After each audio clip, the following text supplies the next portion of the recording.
Good morning. Welcome to NCG Game Yard YouTube channel.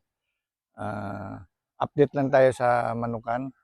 Dito ito sa Canbinocot, Barangay Legazpi, Alegria, Cebu. Okay. Sundan nyo lang ako. Ito yung mga bakiki.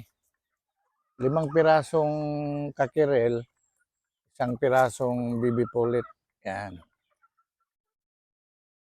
Saka mayroon tayong ito yung mga golden boy na pure. May naka-reserve na ito eh. Ito yung naka-receive para Surigao. Yung schedule nito sa June isip. Sinong may kasunadang mahiling ng bakiki dyan? Ang komposisyon nito ay 5 key sweater by tinatawag nila na dome.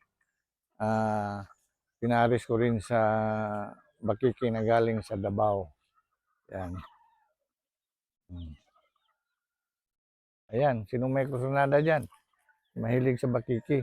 Message lang. Ito yung broodhen ko na Gilmore Hats na galing sa Davao. Classmate ko na mga imported yung F1 ito. Kasi yung classmate ko nasa US, yung husband niya nag-breeding dito sa Pilipinas, sa Davao. So, binigyan niya ako ito. Ito yung binigay niyang Gilmore Hats. Sabi niya, Lazy Gilmore daw ito. May ano yan, bagong pisa lang. May anak na yan. Ito yung Golden Boy sweater na galing sa Kodya.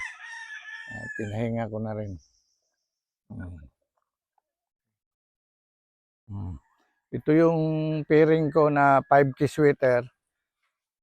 Ito yung bulik na galing sa Davao. Yan. Tuloy pa rin, tuloy ang pangingitlog nito.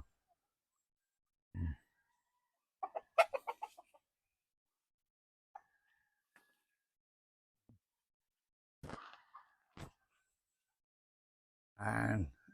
Yung 5 key sweater na broodhen. Naglimlim na. 5 key sweater din ang broodcock na yan. Pure siya.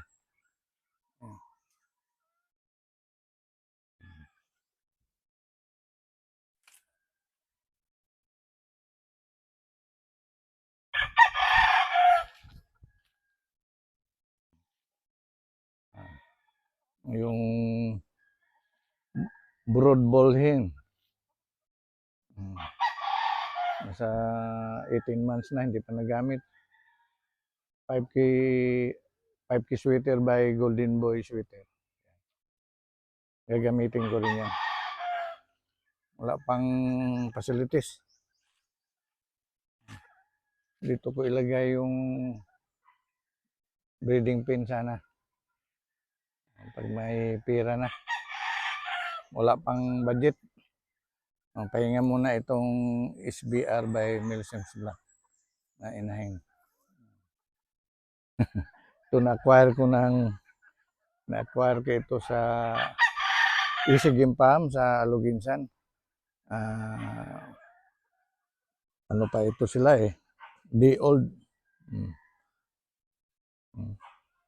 Mga itlog na naipon. No?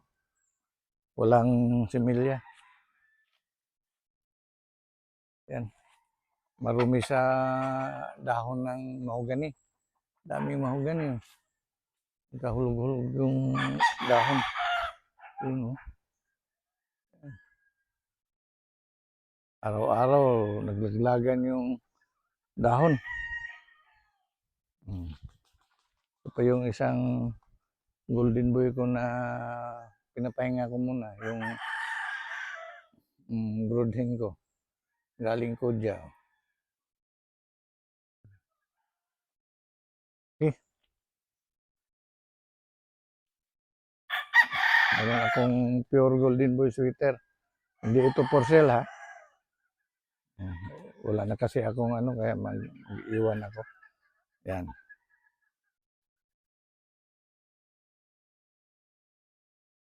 Okay. So hanggang sa muli. Hanggang dito na lang. Maraming salamat sa panonood.